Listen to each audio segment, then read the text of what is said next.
Okay, well, hello and welcome to this Thursday edition of How to Apply for Kansas Arts Commission Grants. And we'll be digging in here, a few new things, a few familiar things, but hopefully we can also collect your questions over the course of this hour or so. Be sure you use the Q&A function to do that. It should be on your Zoom menu. But before we get into anything more here, just wanted to introduce myself. I'm Ben Stanton, Communications Coordinator for the Arts Commission, and I'm based in Topeka. And a few other staff members on the call here today. I'll let them introduce themselves. Hi, I'm Kate Van Steenhouse. I'm the Assistant Director, and I'm based in Wichita.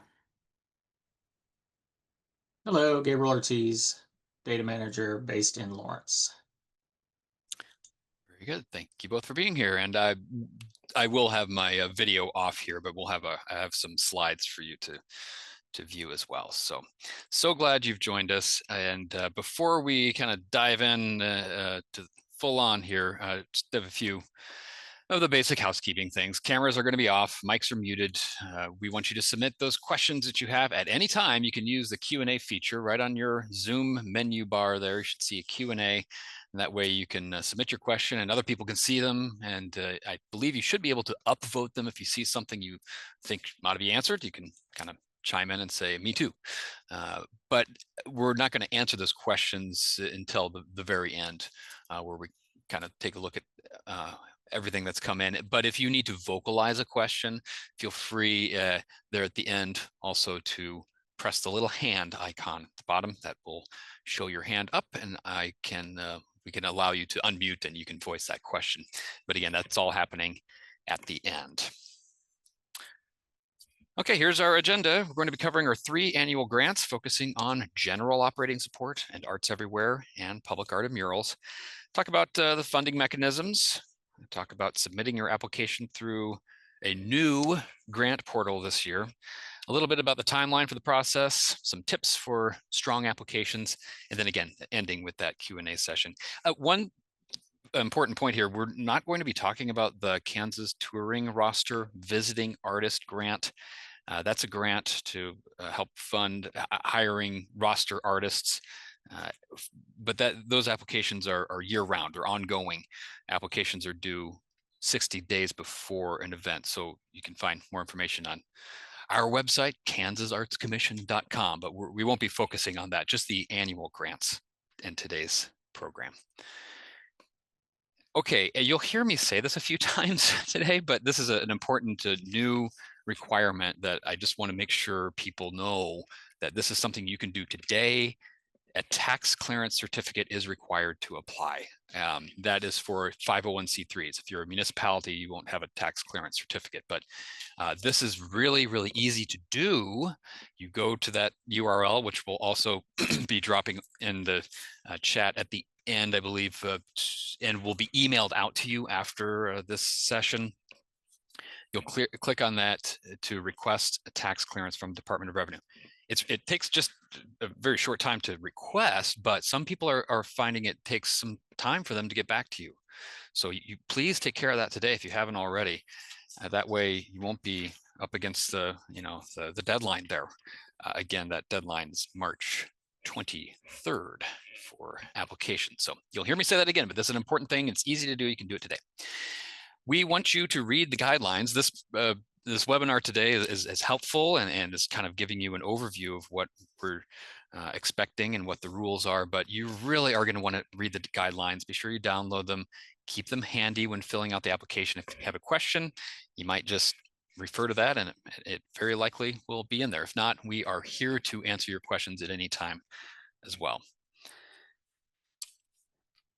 Well, let's talk about those deadlines again. So Monday, March 23rd, 2026, that's when these applications are due. They're due at 11:59 p.m., but Arts Commission staff will not be available in the evening to assist you. So do not wait until that day to start things, because who knows what, as you know, things can happen. So I want to make sure we're available for you to answer questions, to help you, to guide you along. We're very happy to do that, but not if it means after the workday is done. So we're not able to do that. Okay, well, we are covering 3 grants, or annual grants today: general operating support, arts everywhere, and public art and murals. And in a minute, we'll talk a little bit more about visiting artists. That's that annual grant, annual visiting artist program. That's a change this year. It had been a separate grant. You would have seen it on this list, but that is now moved to within the Arts Everywhere grant. So it's still there, just within Arts Everywhere. So first, we're going to talk about general operating support. That's a grant that helps your overall mission and operations, not just for specific projects. And for general operating support, the maximum request amount is based on your total operating income from your last completed fiscal year. So this is your gross income from your last completed fiscal year without including capital contributions or expenses. And you can apply for up to 25% of that total operating income with a maximum of $25,000. But this is essential for general operating support. Your organization must be primarily focused on arts and culture. Okay, so what is an arts organization? That is this general operating support grant is for public and private nonprofit arts and culture organizations. Okay, that includes museums, local arts councils, commissions, statewide arts cultural service organizations, and organizations that have cultural program activities. Really, in any of the art and culture disciplines that are shown here. I won't go through that extensive list there, but you get an idea. It's a wide range of disciplines there. So that general operating support grant does require that you are an arts and culture organization. Now, for Arts Everywhere, this is the project-based grant program. It's more like think of it as a menu of options for specific needs, and they're available for both arts organizations and non-arts organizations, although there are some subcategories that are only arts organizations, but generally they're open to both. And let's go through those subcategories as you see there on the screen. Let's start with our organizational development. This is the one category that is only for those arts organizations that we just talked about. And there are 2 categories within Arts Everywhere organizational development. The first is capacity building. Grants up to $5,000 to help you strengthen your organization. It's like investing in a toolbox for your organization, maybe some new financial software, or your staff needs professional training, that kind of thing. Salary assistance grants up to $20,000 can help support critical staff positions. And that's specifically for smaller organizations that have annual operating income under $150,000. This isn't the only grant you can use for salaries, but it's one that's really aimed at specifically that smaller organization. And again, the project itself is the salary. So again, organizational development grants only open to organizations with arts-based missions. For arts in education, grants up to $10,000. This is just a bridge between the arts world and the education world. So if you work in a school, maybe you want to bring in a professional artist or start an after-school arts program, or maybe job training in a creative field, all that, anything that's centered on learning and using the arts, learning the arts can be considered arts and education projects. Now, this next category is kind of our catch-all. It's the specific arts and culture projects category, up to $10,000 for individual projects. And that's a wide range of things, right? This could be anything from community arts projects to a music festival to a cultural exhibition or arts-focused lecture series. It's, again, covers a wide range, and the project is whatever that arts and culture project is. Okay, the last is visiting artists. We kind of hinted at before this. I think it was previously a separate grant. Now it's within Arts Everywhere. It's for funding eligible organizations to bring professional artists into their communities. The idea is expanding the reach and impact of arts programming. Maximum request there, you see $10,000. A quick review here on Arts Everywhere and general operating support. Again, general operating support is supporting your overall operations. I should also say, general operating support and Arts Everywhere, the criteria for panelists to review these applications are the same, but they are again, for different purposes. So general operations for general operating support, obviously, and then Arts Everywhere is that project-based program. Now, our third grant is public art and murals. And this is up to $10,000, activating public spaces through permanent and semi-permanent installations. It's specifically focused on creating lasting artistic impact in communities. So if you're interested in a temporary or experimental public art project, you can look to Arts Everywhere for that, probably in the specific arts and culture projects category. But this is for art installations that are going to be there for a long time. Okay, let's talk about eligibility. Who can apply? There's some basic eligibility requirements that apply across the programs. First, you have to be a Kansas-based organization. Well, you have to be Kansas-based. Municipalities also, obviously, Kansas-based. Either a 501c3 nonprofit or a qualifying public entity. Now, that's Kansas government entities. We're talking school districts, state or local community colleges and universities, and federally recognized tribal governments or organizations. But private schools and universities have to have nonprofit status. They have to be nonprofit to be eligible. You don't automatically qualify just because you're a university. All applicants must have 1 fiscal year of completed arts programming under their belt before applying. Now, that's for Arts Everywhere and general operating support. That doesn't apply to public art and murals. But you do demonstrate this year of completed arts programming through showing your completed fiscal year operating budget. So you'll be including that in your application. And the Arts Commission fiscal year runs from July to June, but you in this case use your fiscal year. So that's, if it's July to June, fine. July, or rather, I guess if it's January to December, whatever you define as your year, that's what we're talking about. Let's go through a few administrative requirements. You do need an active registration with the Kansas Secretary of State's Business Services Division, and you need a UEI number from sam.gov at the time that you apply. If you don't have those, you're strongly encouraged to take care of that. That UEI number can, again, take some time. In some cases, people get it in a matter of minutes. In some cases, it's taken them days or even more than a week, I believe. So you'll want to take care of that soon if it's not taken care of already. Check with your organization to see if you may already have one. So you have to be in good standing. You have to be shown as a domestic nonprofit. That doesn't count for units of government. They won't be listed Secretary of State. But if you're a nonprofit, you've got to be listed for as a domestic nonprofit. You have to have that UEI number. So we'll give you some links to these sites that you know exactly where to go. Again, I'm gonna say it again, you do need that tax clearance certificate. So you'll go to the Department of Revenue, request it. Doesn't take long to request, but it can take some time to get back. So take care of that today if you have not.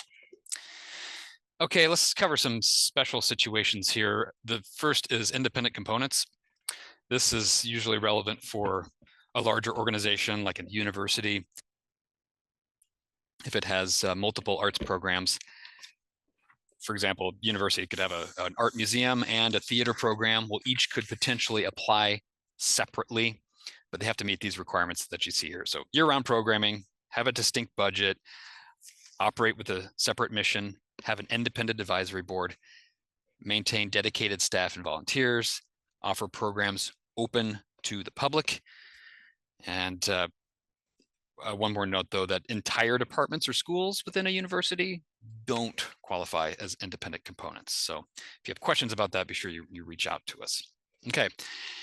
How much can you request? Well, it does depend on which program you're applying for. So in some cases, it is based on your organization's total operating income. That's your gross operating income, not including any capital contributions. So this is for general operating support. Your limits are, you can request up to 25% of your total operating income from your last completed fiscal year up to a maximum of $25,000. So if your total operating income was $60,000 last year, you can request up to $15,000. If your total operating income was 100,000 or 200,000 or 500 trillion, anything more, that you're only able to request up to that $25,000. And then for Arts Everywhere, it kind of depends on which category you're looking at, but it's not based on your operating budget. It's just a limit, a numerical limit. So arts and education category up to $10,000. Again, that's projects with connecting arts and education at any level. Organizational development, capacity building grants up to $5,000, and then salary assistance up to $20,000. The catch-all specific arts and culture projects category, that's up to $10,000 for individual projects. And the visiting artists category up to $10,000. Public art murals funding up to $10,000 for those permanent and semi-permanent installations. Now that amount has to cover both the creation and installation of the artwork. So you want to consider your total project costs and determining that whatever you request. And when we're talking about projects, sometimes the question comes up, well, what if you have a really big project and it's like a $500,000 project? It's going to take 4 or 5 years to do that. Well, what you can do is you can break it down into discrete sections. So you have your year one phase, we'll say. What are you going to accomplish in that year? So you could request a grant for that portion of it. And then, assuming grant funds are available the next year, you can request for that next phase. All right, matching is a very important part of our grants. Let's talk about the requirements here. All grants require a 1-to-1 match. You think of it like a partnership. Every dollar that state is providing, you're bringing a dollar to the table. So you're requesting $5,000 from us. Your total project budget needs to be at least $10,000. So you'll show in your project budget how you're matching that $5,000 from the state with your $5,000. But really important and helpful is not all your match needs to be cash. Some can be from in-kind donations. And that's any donation that's not a non-cash contribution that has value. So let's go over a few examples here. If someone is letting you use their space for free, whatever the amount they typically charge, that's in kind. If someone does your taxes pro bono, the amount that professional would typically charge is an in-kind donation. And look at the guidelines for more information about those calculations for some help there. When you're calculating the value of donations, it's the amount you would have paid for the services or items. You'll want to document that and show how you arrived at those amounts, because the panelists might be asking about those. And we do have a link that we will give you from the Bureau of Labor Statistics that has some help on how to some references on rates, how to calculate the rates that you use for various in-kind donations. And just look at the percent, what percent of your match can be covered. It's just a little different here depending, but for Arts Everywhere and general operating support, up to 50% can come from in-kind. Public art murals, 75%, up to 75% in your project budget. And here's something that's crucial for smaller population counties and cities. If you're an organization in a municipality with a population of 5,000 or less, or you're in a county with a population of 50,000 or less, you can use in-kind donations for up to 100% of your required match. So again, municipalities population of 5,000 or less, or county with population 50,000 or less, up to 100% of your required match can be from in-kind donations. And but then everyone else, it's use up in-kind up to 50% of the match for general operating and Arts Everywhere, and 75 public art murals. We have you look at the 2024 population data from it's the Kansas Certified Population Document that the Kansas Division of the Budget, I think I had that right, has, and we give you a link to that too, but that's how you, in case your population is changing year to year, obviously. So that's the figure that you use to determine that. Okay, well, let's look at expenditures. What do you spend your money on? Across all the programs, here's what we're looking at. So for general operating support, you're using the funding for day-to-day operations that help fulfill your mission. That's utilities, staff salaries, programming costs, administrative expenses, all that. You can use it for your programming. You can use it for a project, but you don't have to.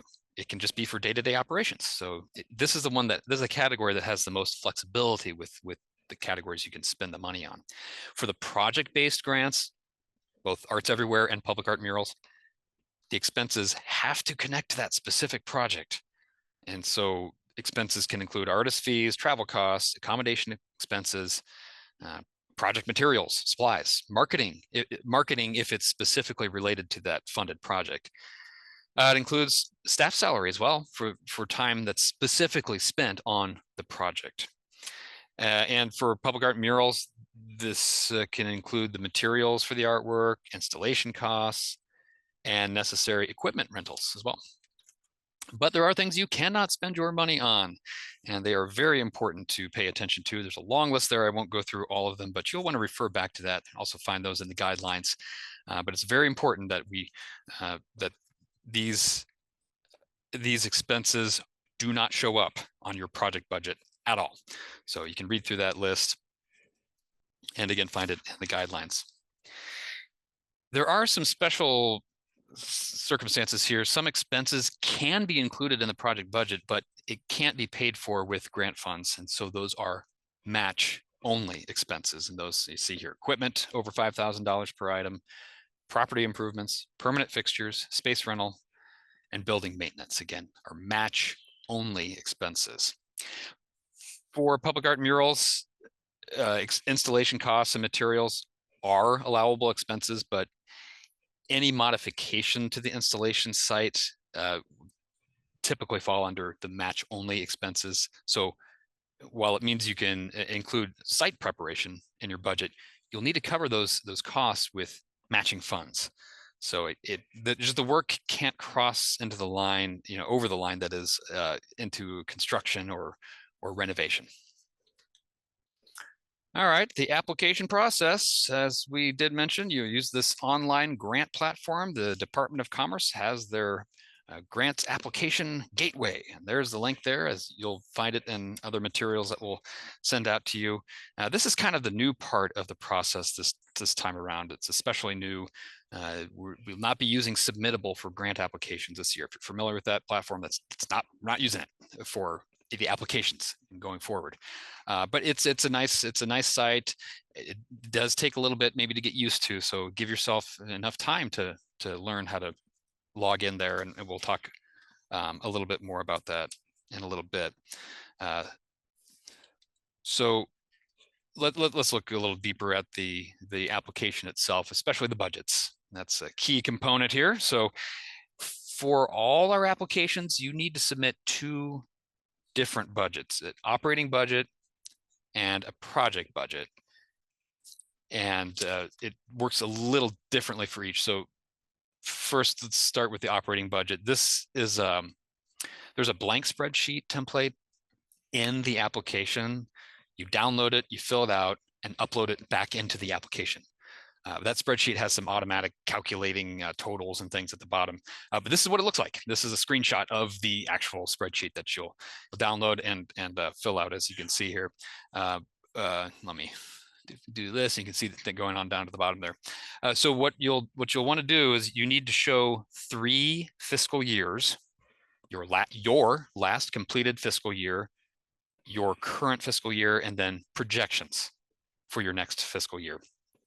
You break things down into these categories: personnel administrative, personnel programmatic, personnel technical production, then outside fees and services programmatic and other, space rental, rent, mortgage, as well as travel, marketing, and then remaining operating expenses. So again, you'll download that document, fill it out, and then upload it back into the application. And let me back up here and covers something else that's also important. This operating budget is a complete picture of all your organization's expenses and income. So this is in-kind donations as well. But remember, there's a limit on how much in-kind you can include. If your total cash income is $250, let me say that again, $250,000 or less, you can include in-kind donations up to 25% of that amount. Okay, if your total cash income is over $250,000, you can only include in-kind up to 10%. So you might have more in-kind support than those limits are outlining. That's fine. That's great. You have an opportunity. You can write about your additional in-kind support in your narrative responses. There's a place in the application that says something like, if you have any more information you want us to know about the operating budget, that's where you can tell us about those. Panelists might like to see those kinds of things. So, okay, moving on to the project budget. Now this is a table spreadsheet that's sort of embedded in the application. So you're not downloading this. This is what it looks like, another screenshot from the application. So it'll look like that right towards the kind of towards the bottom of the application. So requirements for this portion vary by the program that you're applying for. So again, check those guidelines. But this is where you get specific about how you're going to use the grant funds. For Arts Everywhere and Public Art Murals, it's the budget for your specific project. For general operating support grants, the so-called project is your total general operations, right? So it's basically taking your operating budget for that grant period, but not putting in any non-allowable expenses in there. Okay. That's if we scroll down, you just wanted to make sure you saw the bottom of that. It's just another screenshot from the application itself. So very good. Okay, so support materials are required for each program. So for all applications, you need at least one support material document. And that could be a whole variety of things. It might be a poster for the project. It could be a letter of support. If you have a strategic plan, and then you can include that. That's a great choice. For public art murals, you'll need some documentation here. You need to show you have permission to put the art on the site. Artist renderings are good, concept drawings if they're available. And if you get, it's very helpful to have an installation timeline. And also don't forget about a maintenance plan for that artwork as well. What should you upload as far as those support materials are concerned? Well, we like PDFs when we can have them. It's kind of a universal document that many people can open. That's helpful. Image files, JPEG, MP4 as well for video. If you're submitting an audio or video submission, if you could keep their sample under 2 minutes, we're looking for quality rather than quantity. So refine it. Make it concise. And you can submit multiple materials, but we want you to focus on your strongest and most relevant documents. So each piece needs to be focused on helping panelists understand your organization's capacity and the project's potential impact. Backed by popular demand, a reminder for the UEI number, the Unique Entity Identification Number. This is what you get from sam.gov. It can take anywhere, again, from a few minutes to a few weeks. So take care of that as soon as you can. We'll have links for you for that. And of course, our favorite tax clearance certificate that can take some time. Real easy to start, but you got to do it if you're a 501c3. So do that today. Okay. I've mentioned we have a new grant portal. The Kansas Department of Commerce, which the Arts Commission is housed within, has a nice grant portal for applications. And we want to show you just briefly the very starting steps of how you go about getting set up there. Here's a link. You'll have that in various places that can be found on our website as well. When you click that link, there's what you see.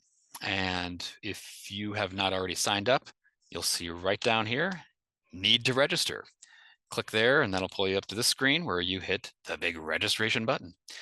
And once you do that, you'll, as you see, you fill in your personal information here, and that should be self-explanatory. But right down here, this is just the bottom of that same page I was just on.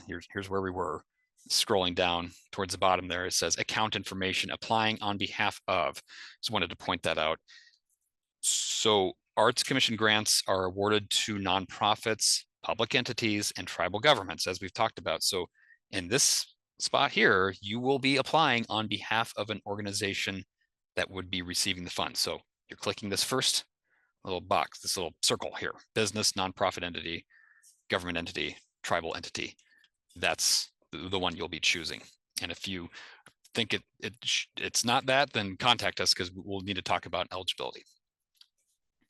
Okay, once you've done that, and you go over there, you fill in your email and organization name, hit next, and then you get to the next page, and there'll be one more step to hit finish, and that's when you'll be getting an email shortly from Department of Commerce that will have a link. You click on it to verify your account and complete that process. So be sure you're checking your email, check your junk mail as well.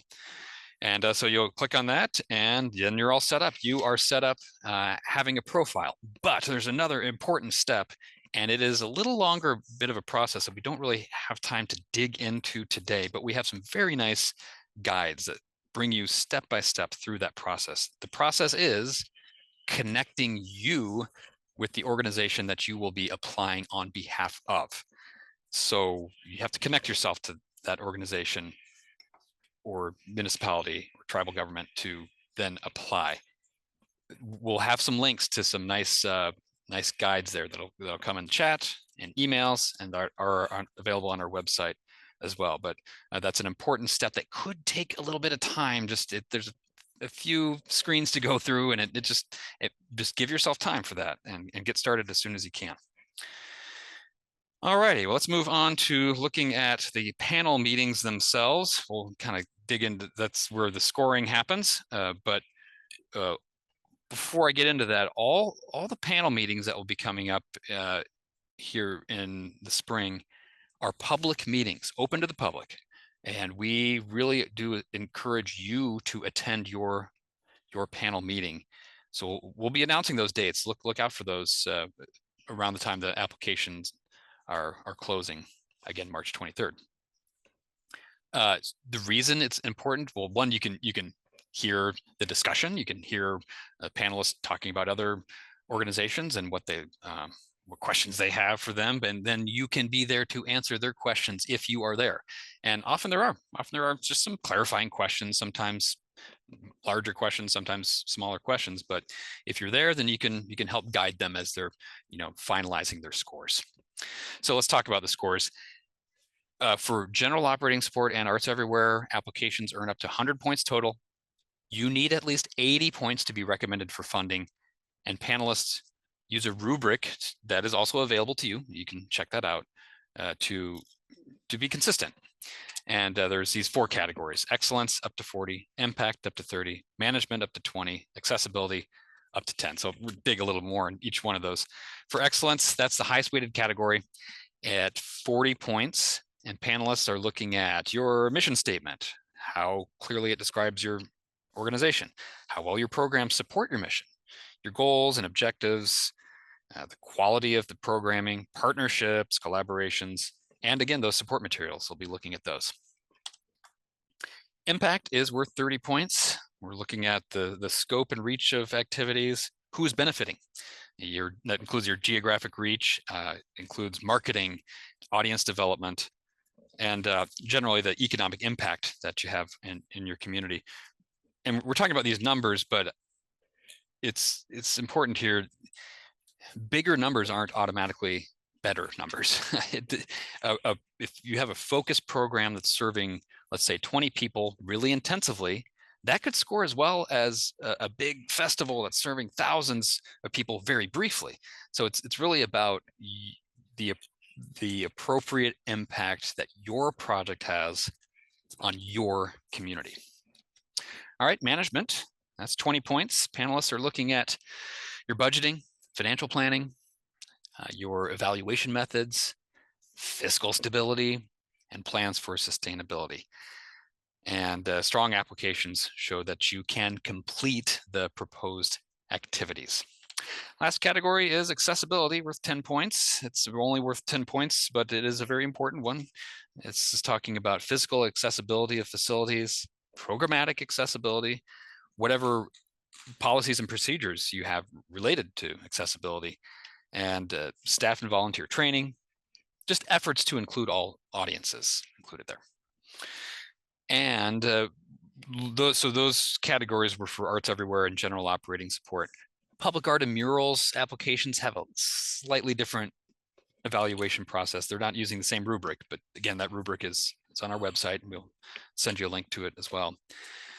Here they're looking at project excellence, a management plan, goals, impact, community impact and engagement, which would include accessibility. So, you know, that the structure of this is getting panelists to consider specific challenges and opportunities that you have in your public art project. Okay, well, after that all happens, panel meetings are done. We look ahead to the Kansas legislature will be working on the budget. Once they've passed the budget, the governor signs it into law. Then the Arts Commission can announce the available funds for each of the programs, and then that funding is distributed proportionally based on the panel recommendations. Now, the funding distribution is different by program, and so this could be a consideration you have when you're trying to decide which program to apply for. So for general operating support, it has a formula that we're looking at both your score, your panel scores, and your requested amount. And for general operating support, everyone who scores 80 or above is recommended for some funding. And you know, you won't get more than you requested, but you get something, but it depends on total funding and total people applying and these kinds of things, for a minimum award amount of $1,000. Then for Arts Everywhere and public art and murals, it's different here. For those programs, all the recommended applications, all those that score 80 or above go into a ranked list for each program. And we order them by score, highest to lowest. And then we just fund them fully top down until we run out of money that's allocated for that program. So what that means is you may have scored 80 or above from the panel meetings and been recommended for funding, but it doesn't guarantee funding if you're on the bottom of that list. So the higher you score, the better you do have a chance of being funded. So as we've mentioned, the applications close March 23rd at 11:59 p.m., but do not wait until that time to apply, because we won't be around to help you. And once they're closed, they're closed. The system just doesn't accept them. You just can't do it. So be sure you start this early enough so that you can ask questions, get guidance if you need it. The next step after that is that the Arts Commission staff and representatives will be reviewing applications for eligibility. So if we find anything not allowed, like if you have food in your project budget or something that doesn't make sense, we'll be contacting you and having you make corrections. So that can be part of the process, but we have limited time for that. So we want you to make sure you ask those kind of questions during the application process rather than afterwards. But we're checking eligibility, checking details, checking your math, your nonprofit status, checking your registration with Secretary of State. And so you'll have a few days to make any needed corrections if need be, but applications have to pass that eligibility review to move on to the review. So panel meetings are happening from April 27th to May 8th. And then the panel recommendations are presented to Kansas Arts Commission for approval. Once the commission approves them at their next meeting, then the recommendations go to the Secretary of Commerce and Lieutenant Governor David Toland for final approval. And then after that point, we can announce the awards. So at that point, then that's where we're working on contract agreements with you and all that. So again, for this grant cycle, for this period of performance, when grant activity happens, we're talking about July 1st, 2026 through June 30th, 2027. Remember, all grant activities and expenditures, grant funds, matching funds, all that happens during that period. Once that period ends, you have 30 days to complete a final report. So that deadline ends up being in July 30th of 2027. Well, let's tear through a few tips here before we get to your questions. Again, if you do have questions, please use the Q&A function in your Zoom menu there and see what others have asked and see if anything is inspiring you to ask us. Please use that. It makes it much easier for us to keep track of who's asking what. So I've said it, but start early, start the application, get going. You don't want to wait till the last minute because clunky things can happen. And we've got this new grant portal, and who knows, it may just take a little longer than you think. Give yourself that time, ask questions. We're available, and email us at arts@ks.gov. Come to our office hours. I'll get to those a little later. Read your guidelines. That is the real crucial detail about what's allowed and isn't. So that's the document you want to have handy. Make sure budget numbers match where they appear in the application. Double check your math, please. And with your support materials, we want quality support materials that are helpful. And you need at least one, but up to 5. Be specific. Instead of saying, like, well, we're serving our community with the arts. Well, tell us how many people and in what ways and what the impact is there. A few more tips here. We want to hear about your evaluation methods. Be sure you include that. How do you know if your program is successful? Have you achieved your goals? And let us know how you plan to determine that. Be clear about accessibility. There's some. For example, there's a self-evaluation workbook that's available called Section 504 Evaluation Workbook. If you've done that, you want to mention that. Make sure your registrations are current, especially the Secretary of State registration, and get that UEI number as well. Pay attention to the in-kind limits, in-kind donation limits, both in operating and project budgets. Make sure you are adhering to those. And then when you have a question that you're answering, make sure you refer back to the question one more time before you move along to make sure that you've answered it the way it's written and as well as you can. Okay, very good. Well, that is the bulk of our information today. We'll be getting to our Q&A in just a second. I just want to make sure everyone is aware of our office hours. These are a really, really great way to just talk through specific issues, general or specific, large or small, with Arts Commission staff. And here's our March schedule. You see right there, we'll have a link that goes directly to the Zoom room during those times. I guess the only thing so this starts next week. And you can also find a link on our website. Wanted to just quickly take you through 2 or 3 spots here on our website that may be helpful, just to make sure. Sometimes there's a lot of information on our site and it can be tough to know where you want to go. So when you go to kansasartscommission.com, that's the screen you see.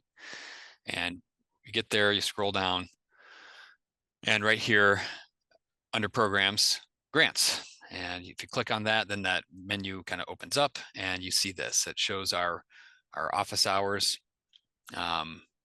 That Wednesday date has obviously passed, but starting next week, Mondays, Wednesdays, Thursdays, those are your times in Central.